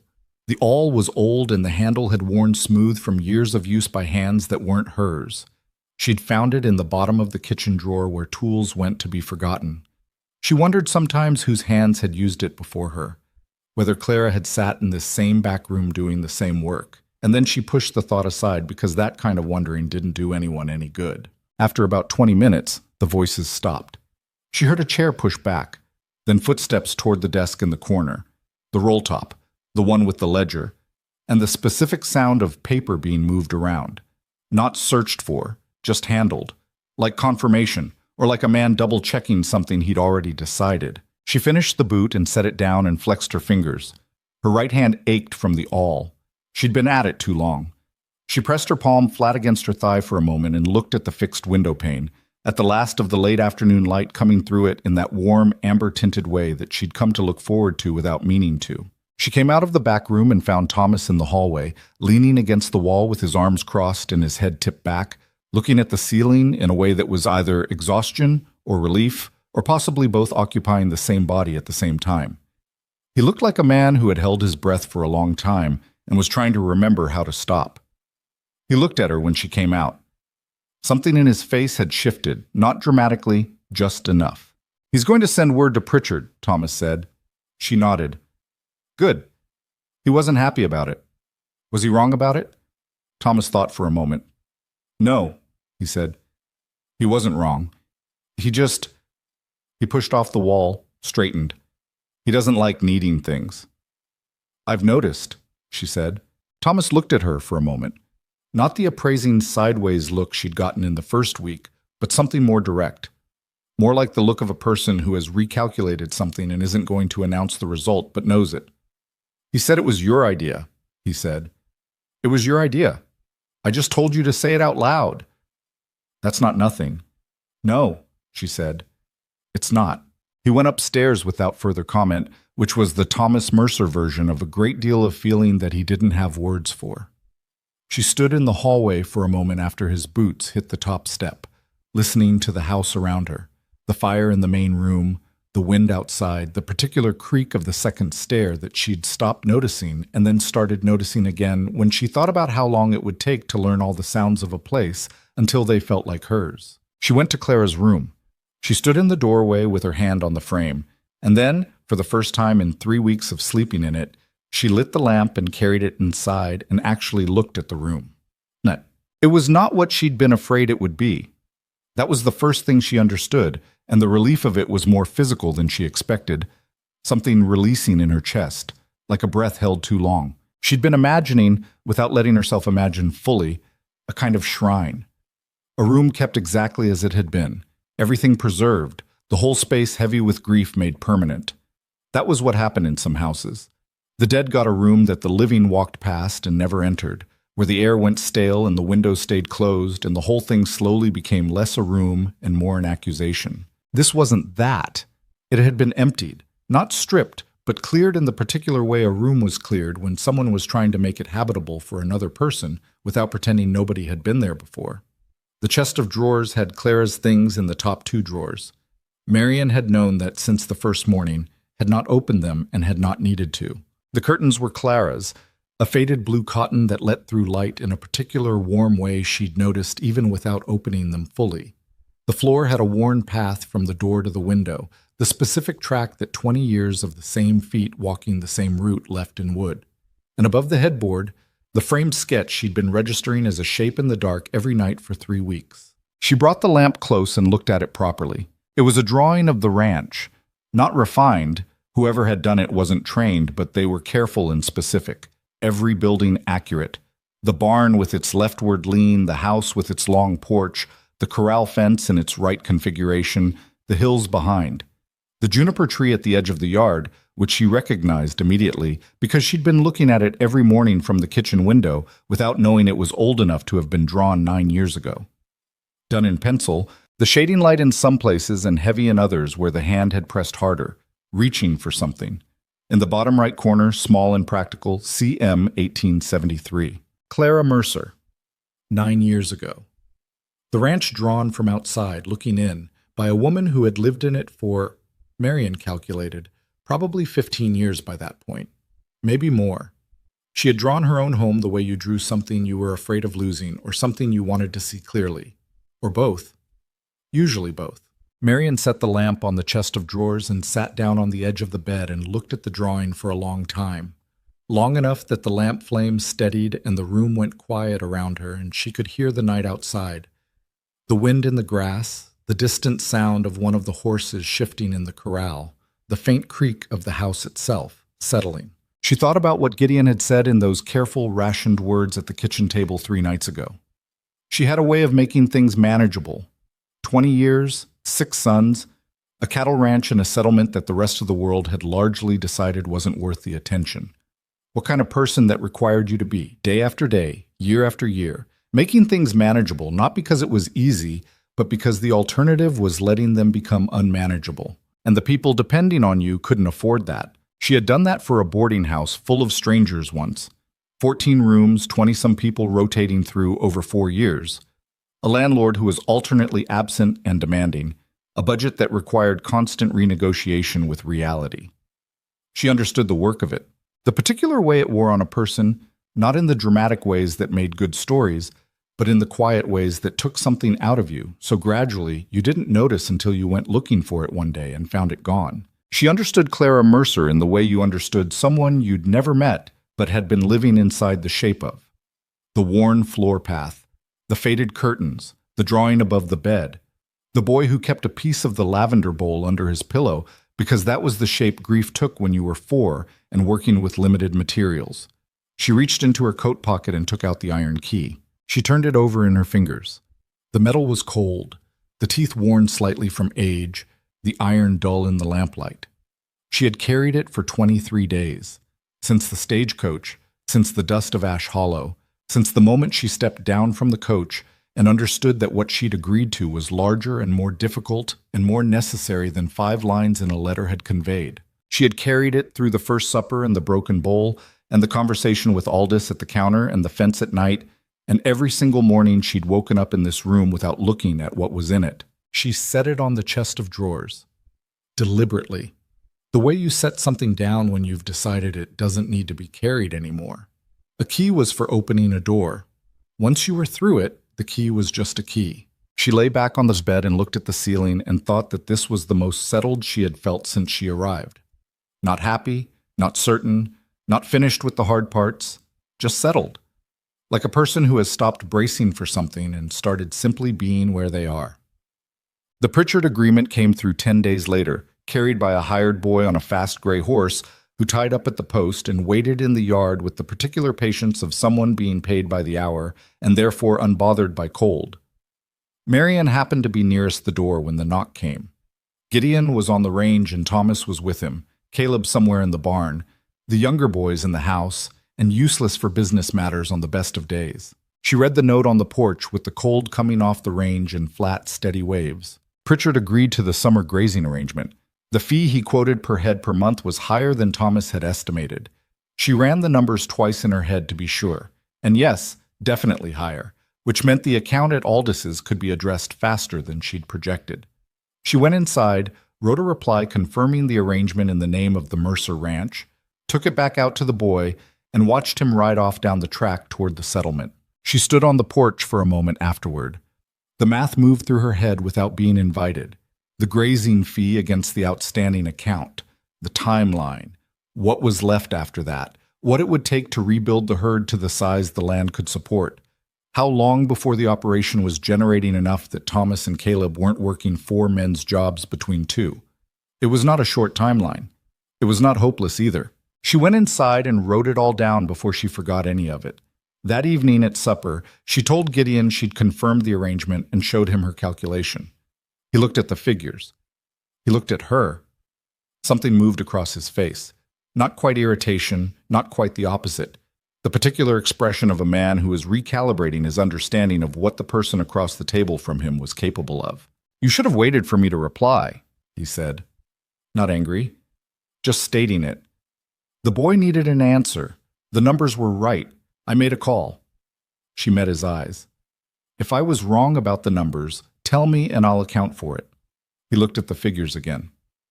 You weren't wrong, he said. Then we're all right. He looked at her for one more beat, and she could see him deciding something about what kind of arrangement this actually was between them, what her role was, and what its edges were, and whether he could live with those edges. She held his gaze and let him decide. I'll take your word on the math, he said, finally. In the future.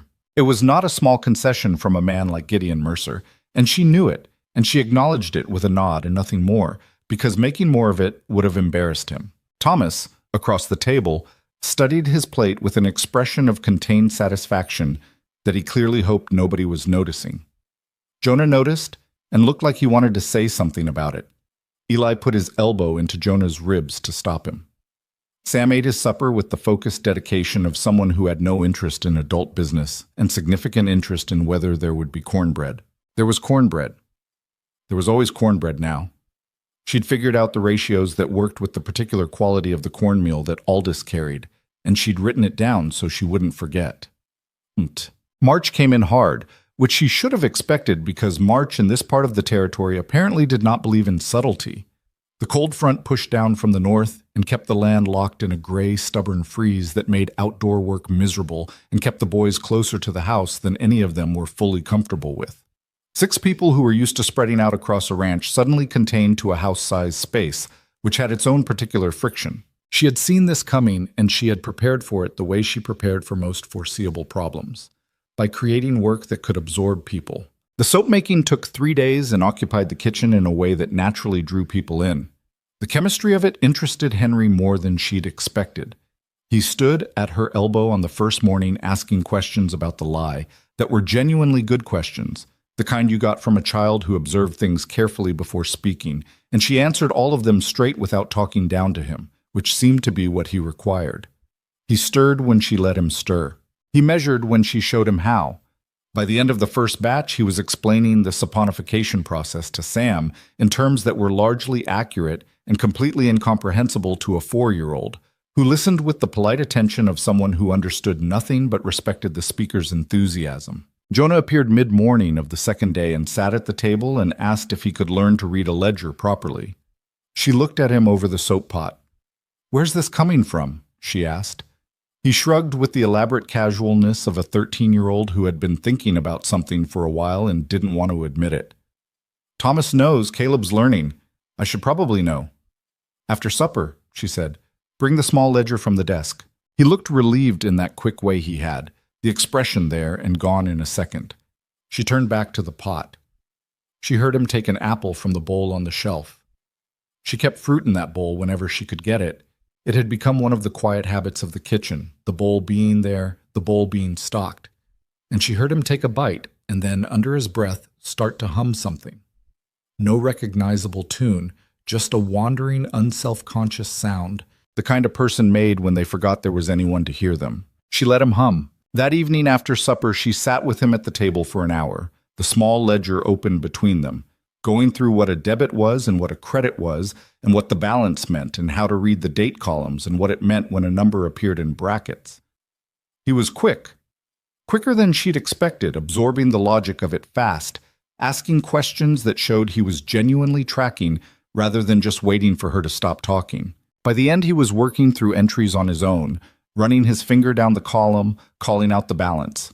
"That one's wrong," he said, pointing. She looked. He was right. An addition error from 3 months back, small but real. "Good catch," she said. He looked at the ledger with the focused pride of someone who has discovered they're better at something than they thought. "I can check the old ones," he said. "If there are more." "There might be," she said. "That would be useful." He looked up. He was trying very hard to appear merely practical about this. "I can do it tomorrow." "All right," she said. He closed the ledger carefully and went to bed, and she sat for a while at the table after he'd gone, thinking about a boy who talked too much and moved too fast and shoved his brother into a cabinet and whose grief came out sideways because he hadn't figured out any other direction for it, thinking about that boy staying up past dark to learn how to read an account ledger because he needed to understand that he could contribute something real, that he wasn't just the 4th son in a household that couldn't afford to pay attention to the 4th son, She understood, in that moment, something she'd been working toward without being able to name it. The problem in this house had never been that there wasn't enough love. The problem was that the love had gone underground 3 years ago, when Clara died and Gideon went inside himself and Thomas stepped up and took on a role too big for him, and everything else followed from those three things. The love was still there, in all of them, in every one of those boys and in their father, too. It had just been running out of ways to show itself. All she'd done, all she was doing, was give it somewhere to go. The table, the kitchen, the bowl of fruit, the hour with the ledger. These were not grand gestures. They were just consistent ones, and consistency, she had learned, was what people who had been badly frightened by loss needed more than anything else. They needed to believe that the thing in front of them was going to stay. The breach came from Gideon when she least expected it, on a night that had started like every other night. She had been closing up the kitchen, banking the fire properly, trimming the lamp, the last 20 minutes of the day that belonged to no task and therefore belonged to her. When she heard his boots on the porch and then the door, which no longer stuck since she and Gideon had fixed the hinge on the third night of her arrival. She had come to know his particular footstep the way you came to know all the sounds of a house you lived in, the specific weight and rhythm of it, the slight hesitation before entering a room that had other people in it. He did not go toward his end of the house. He came to the kitchen doorway and stopped. She looked up. He was still in his coat, cold off him, same as always this time of year. His face had something in it she couldn't immediately place. Not distress, not the careful blankness he used when he was managing something. Something more open than either of those, which on Gideon Mercer's face was enough to stop her in her tracks. "There's something I want to show you," he said. "If you're not too tired." She looked at him for a moment. "Now?" "It won't take long." She put her coat back on. He led her out the back of the house and across the yard, the cold coming in off the range in that flat, honest way it had. No wind tonight, just cold sitting still on everything. The stars were enormous. She had not fully adjusted to the sky out here, the way it asserted itself at night. All that darkness and all those stars pressing down without any competing light to diminish them. He walked around the east side of the barn to a stretch of fence line she'd walked past a dozen times without paying close attention to. He stopped at a section where 2 posts had been newly reset, the earth around them fresh and dark even in the starlight, tamped carefully, braced right. He'd replaced them himself. She could see the quality of the work. Clean, properly done, not rushed. "Henry helped," Gideon said. "Took us most of yesterday afternoon." She looked at the posts, then at him. "Henry helped you with fencing?" He asked to. Gideon's voice had something in it when he said it. Not quite pride, because pride implied showing off, and this was more private than that.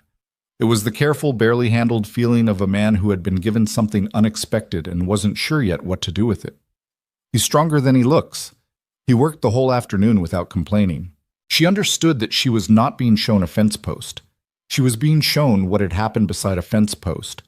A 9-year-old boy who had been told he was the spare, the one too small to matter, who had spent a cold afternoon working beside his father, learning something real, being treated as if his presence and his effort meant something to the operation of this ranch and the people on it. "He asked me to teach him other things," Gideon said. He was looking at the posts, not at her. "I said I would." "Good," she said, and left it there, because more than that would have felt like she was assigning herself credit for something that belonged to the two of them, a father and a small boy in the cold, figuring out how to be in the same space together. They stood by the fence for a moment in the quiet. The dark was everywhere and the stars were pressing down, and there was nothing to hear except the faint movement of horses in the corral, which was a sound she had come to find oddly settling. "Marion." She looked at him. He was looking at her now. His face in the starlight was hard to read in detail, but she could see the general quality of what was in it, the way a person looked when they had decided to say something that had been forming for a long time and had finally arrived at the point where not saying it was the harder option. "I don't know how to do this well," he said. The words came out slowly, like he was finding each one separately. "Any of it, the house, the boys, the—" He stopped. His jaw tightened briefly, then released. "I didn't do it well before you came. I know that. And I'm not going to tell you I'm suddenly going to be different than I am, because I'm not a man who changes fast or shows things easily, And you've been here long enough to know that's not a temporary condition. She waited. But I'm asking you to stay, he said. Not because the house needs someone to run it, because... He stopped again, and she could see him working for the rest of it, the part that was harder. Because Thomas talked to me himself about Pritchard. Walked in and laid it out. He hasn't done that, brought me something of his own thinking in 2 years. And Henry's sleeping. Sam calls you by your name now instead of just standing next to you, which is what he does when he trusts someone. And Caleb... He let out a breath. Caleb came out of the barn last Tuesday and talked to me about a book. Out of nowhere, just stood there and told me what he'd been reading. We stood there for 10 minutes talking about it. Something in his voice shifted, almost imperceptibly. He hasn't done that since before Clara died. The name in the open air, not extracted, not preceded by hesitation or apology, just said the way you said someone's name when they were real to you and you'd stopped being afraid of how real they were. She kept her voice even. He's a reader. He just needed to believe someone wanted to know. I always wanted to know, Gideon said. I just didn't... He stopped. I stopped asking. After she went, I stopped asking them things. I thought if I kept things functioning, that was enough. Functioning isn't enough, she said. Not unkindly, just plainly. I know that now. He looked at the fence posts, at the fresh earth around them. I should have known it before. She thought about telling him that grief did things to a person's judgment, that 3 years of running on survival instinct would close off any person's ability to see what wasn't in front of them. She thought about saying all of that. Then she thought about what he actually needed right now, which was not to be understood and absolved, but to be answered. I'm not leaving, Gideon, she said. He looked at her. I didn't come here to leave, she said. I came because the work needed doing, and I was the person willing to do it. And those reasons haven't changed. And the boys are... She paused. I'm not leaving. He held her gaze for a long moment, and she could see him receiving it, the plainness of it, which was the language they both spoke best. No embellishment, no promise of more than what was there, just the bare fact of it, offered without conditions. Okay, he said, in the way he said the word when it carried everything else. They walked back. At the back door, he held it open for her, and she went through, and the warmth of the kitchen came up around her, and the fire she'd banked was still holding, and the lamp she'd trimmed was still burning, and the house was quiet in the particular way it was quiet now, which was different from the quiet it had been when she arrived, less like silence and more like rest. She opened Clara's curtains the next morning. She hadn't planned it. She just woke before light the way she always did, lay still for a moment listening to the house, and then got up and walked to the window and pulled them open. The sky was still dark at the edges, going to deep blue overhead, the land below it flat and dark, and just beginning to take its shapes back from the night. She stood with her fingertips on the cold glass. Behind her, she was aware of the drawing above the headboard, the ranch in pencil, the same view from a slightly different angle, done by a woman who had lived here and loved it and understood enough about loss to want to draw the things she was afraid of losing. She didn't turn around to look at it. She just stood at the window and looked at the actual version. The barn, the corral, the water trough, the east fence with its 2 new posts that had been set by a man and his 9-year-old son on a cold afternoon, which was a small thing that was also not a small thing. The juniper at the edge of the yard, standing exactly where it had been standing for decades, old enough to have been there when Clara drew it, old enough to have seen everything this ranch had been and lost and tried to become again. She kept her hands on the cold glass until the sky began to move from deep blue to the pale gray of approaching morning, and then she turned from the window and dressed and went to the kitchen. The letter from her sister arrived on a Saturday toward the end of March, brought back with the provisions by Thomas, who handed it to her without comment and went to deal with the horses. She read it at the kitchen table with a cup of coffee going cold beside her. Her sister wrote the way she always had, practical and warm in alternating sentences, trying to cover several different feelings in the same amount of space most people used for one. She asked how Marion was settling. She mentioned the boarding house had closed and the building had been sold to a grain merchant, which Marion had expected and felt nothing about. She hoped the family was decent. She reported that their mother had asked about her, which meant their mother had actually said something kind for once, which meant either she was getting soft in her old age or something had frightened her. Near the end, she asked if you were happy. I didn't know what to tell her. I hope you have an answer by the time this finds you. Marion set the letter on the table. Outside the kitchen window, the ranch was mid-morning and operational. She could see Caleb crossing the yard with a purpose, Henry behind him with his rope, Sam running to catch up to Henry in the lurching, top-heavy run of a 4-year-old who had not yet worked out the relationship between enthusiasm and coordination. Somewhere further out, she could hear Thomas's voice calling something to the horses. The words not clear through the window, just the sound of a young man doing work he understood with a body that had been hardened to it. Gideon would be on the range. He was always on the range by this hour. He would come back at noon, eat, go back out. That was the rhythm. She knew his rhythms now the way she knew the creak on the third stair, the way she knew what it meant when the kitchen fire burned low on one side versus the other, what it meant when the wind came from the north versus from the west. She thought about the question her mother had sent across all that distance. Is she happy? She thought about what honest meant when applied to that question. She was not the kind of happy that came from ease. She had never trusted that kind. It had always felt to her like weather, pleasant while it lasted and then gone, leaving you no different than before. She was not happy the way people were happy when things had gone according to plan, because nothing about this had gone according to any plan she'd made, because she hadn't made much of a plan. She'd gotten on a stagecoach with one trunk and an iron key and walked into someone else's difficulty, because difficulty was something she knew how to be inside of. But she had opened the curtains in Clara's room that morning and stood at the window watching the ranch wake up, and the watching had felt like something she had a right to do. Not like a guest watching, not like a stranger watching, but like a person who lived somewhere watching the place they lived. And there was a bowl of fruit on the kitchen shelf that she restocked whenever she could, because she had noticed that the boys reached for it in passing, absently, the way you reached for things in a place that was yours. And there was a 9-year-old who had stopped calling himself the spare. And there was a 4-year-old who pressed against her knee while she worked, and who had put the broken piece of his mother's lavender bowl under his pillow, not because he'd forgotten about Marion, but because grief and love were not a competition, even at 4 years old, even with limited materials. And there was a man who had stood at a fence in the cold and said, "I'm asking you to stay," because it was the most honest thing he knew how to say, and for whom honesty had always been worth more than anything easier. Was she happy? She turned the question over and looked at the underside of it. She was where she was supposed to be.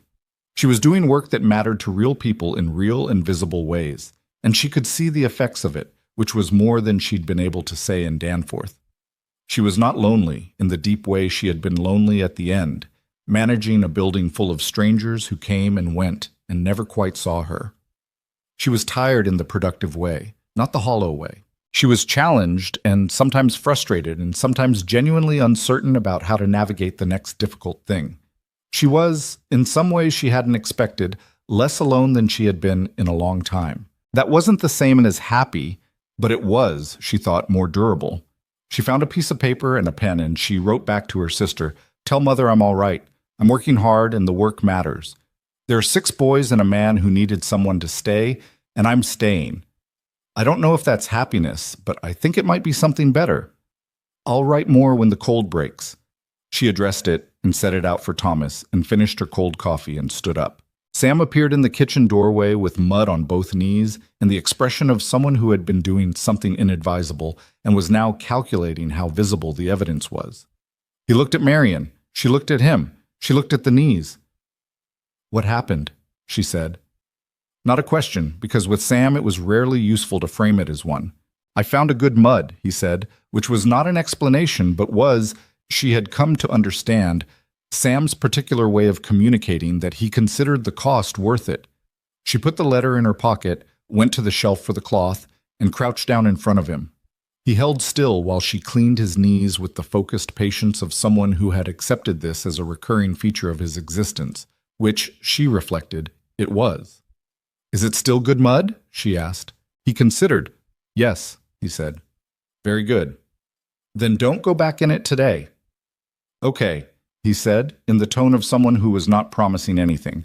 She stood. She folded the cloth. She put it back. And Sam stood in the kitchen doorway with his cleaned knees and watched her move around the kitchen the way he always watched her, gravitational and trusting and entirely unself-conscious about it, the way small children watched people they had decided belonged to them. She had not asked for this. She had not known, when she stepped off that stagecoach into the dust of Ash Hollow, that a 4-year-old boy with no memory of his mother would become the clearest measure of whether she was doing something right. That every time he pressed against her knee or called her name or showed her a good mud, it would register somewhere in her as something she did not have words for but knew the feel of. She started on the midday meal. Sam climbed onto his stool in the corner and kept her company, talking about the mud, and then about something Henry had shown him with a rope, and then about something Jonah had said that morning that had apparently been very funny, though the retelling lost the shape of it somewhere. She listened and responded and kept her hands moving, and outside the kitchen window the ranch went on doing what it did. The horses, the cold, the flat pale sky, the fence lines stretching away toward the hills. The iron key stayed on the chest of drawers. She stopped seeing it as a key after a while and started seeing it as simply a thing that was there, part of the surface of the room, part of the texture of the place she was living. The way certain things became part of a room's character once they'd been in it long enough. The curtains in Clara's room were open every morning now. The view from the window had become her first sight of the day. The barn, the corral, the juniper, the east fence with its new posts. She had learned all the things you learned about a place over time, which floorboard to step over in the hallway to avoid waking Sam, how far to bank the kitchen fire at night to have it catch fast in the morning, which of the horses was easiest and which required patience, how to read the sky in the early morning to know what the afternoon's weather was going to do. The ranch was still in debt. The fence still needed work in the south section. Eli still had bad mornings and better afternoons, and the occasional evening where he'd say something sharp and then look immediately sorry for it without knowing how to apologize cleanly. Thomas still worked too hard and refused help until he'd exhausted himself. Gideon was still a man who kept the interior of himself carefully maintained and accessible only at specific angles and in specific light. None of that had been fixed. She had not come to fix it. She had come because something needed doing, and what needed doing was not a repair, but a presence. Someone staying. Someone whose first question in the morning was not whether it was worth the effort, but what needed doing next. Someone who kept the fruit bowl stocked and the fire going, and who sat with a 9-year-old on a porch step and said, without equivocation, that being called a spare part was someone else's stupidity and not a fact worth organizing your life around. Small things, repeated, without drama. That was what the Mercer Ranch had needed, and that was what she had given it, and that was what she would continue to give it, not because she was selfless or saintly or free from doubt. She was none of those things. She had plenty of doubt. She had nights where she lay in Clara's room and wondered if she'd underestimated what she'd walked into, but because she had walked through the door and the key was on the chest of drawers, and she was not a person who walked back out of things she'd decided to be inside of. She stood at the kitchen window on a late March morning, the cold still holding but something in it slightly softer than it had been, the specific quality of almost spring, not arrived yet but credible. And she looked at the ranch, the boys working, the horses, the fence, the barn, the juniper, the hills behind everything, pale and indifferent and unchanged. Gideon came around the corner of the barn leading a horse, and she watched him for a moment without his knowing. He moved the way he always moved, deliberate, unhurried, carrying the weight of what he was responsible for in his body, the way men who had been at it long enough did. He said something to the horse, which she couldn't hear through the glass. He said it again. The horse settled. He looked up at the house then, not at the kitchen window specifically, just at the house, the way you looked at a place you were coming back to. Something in his face when he did, she caught it at this distance, just barely, was different from what she'd seen on the first night when he walked in from the range and found her standing at his stove. That night his face had been the face of a man expecting nothing and having nowhere particular to arrive to. This morning, looking at the house from the yard, there was something in it that had not been there before. He went to the barn. She turned back to the stove. She was not into certainty. There was no certainty out here, and there never had been. There was land that required more from people than they sometimes had, and weather that didn't negotiate, and debt that needed working down, and boys that needed more than any one person could efficiently provide, and a man who was slowly, painfully, imperfectly learning how to let his walls do something other than hold everything at a distance. There was work. There was always more work. She stirred the pot. She listened to the house around her. She heard Sam on the stairs, the sound of his particular scramble. She heard Henry's flat-footed step behind him. She heard from somewhere above Caleb's door and then his footsteps, and then his voice saying something to one of the younger ones that she couldn't make out, but that didn't have friction in it. Ash Hollow was not a place that forgave much or offered more than it had. It took everything you gave it and asked for more and did not say thank you. That was simply what places like this were. But inside the house at the end of the flats, something was moving that had not been moving before she came. Not salvation, not transformation, nothing as clean or as complete as either of those words implied. Just the slow, difficult, absolutely ordinary work of people learning to trust that the person across the table was going to be there tomorrow. And the day after that, and the day after that, Marion Vale had arrived with one trunk and an iron key. The trunk was mostly unpacked now. The key was on the chest of drawers. She was still here. She intended to stay. Outside, Ash Hollow held still under a pale sky that was, if you looked at it long enough and without expecting anything, not entirely without beauty. And inside the kitchen of the Mercer Ranch, the fire was going and the pot was on and the fruit bowl on the shelf